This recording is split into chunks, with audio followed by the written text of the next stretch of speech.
వాహనాల వినియోగం పెంచండి, ఈఎంఐ విధానంలో ఈ సైకిల్ ఇవ్వండి, స్వర్ణగ్రామ్ వార్డులకు సరఫరా చేయండి, ఛార్జింగ్ స్టేషన్లు ఏర్పాటు చేయండి, ప్రభుత్వం పూర్తిగా సహకరిస్తుంది, ఈవీ కంపెనీలతో సీఎం వీడియో కాన్ఫరెన్స్ అన్నటువంటిది హైలైట్ చేశారు. అయితే సీట్ల పెంపు 50%, లోక్సభ అసెంబ్లీ నియోజకవర్గాల సంఖ్యను పెంచుతూ బిల్లు, కేంద్రం యోచన, జూన్లో మళ్ళీ పార్లమెంట్ సమావేశాలు, ఇదే సమయంలో మహిళా రిజర్వేషన్ బిల్లు కూడా ప్రవేశపెట్టే అవకాశం, సీట్లు పెంచితే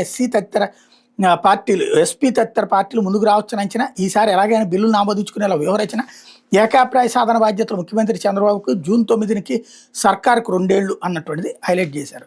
ఇదేదో మరీ వెర్రితనంగా ఉందన్నమాట. చంద్రబాబు నాయుడు గారు ఇప్పుడు వాళ్ళందరినీ మార్చేసేసి తీసుకొస్తారు. మొన్న కూడా బాబు గారు కూటమిలోనే ఉన్నారు కదా.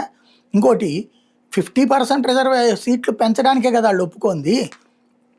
మహిళా రిజర్వేషన్లకైతే ఒప్పుకుంటున్నామని వాళ్ళు మొన్న కూడా చెప్పుకొస్తున్నారు కదా. అంటేనే 50% రిజర్వేషన్లు పెంచేటటువంటి 50% పెంచేటట్టయితే చంద్రబాబు గారిదే ఉంది.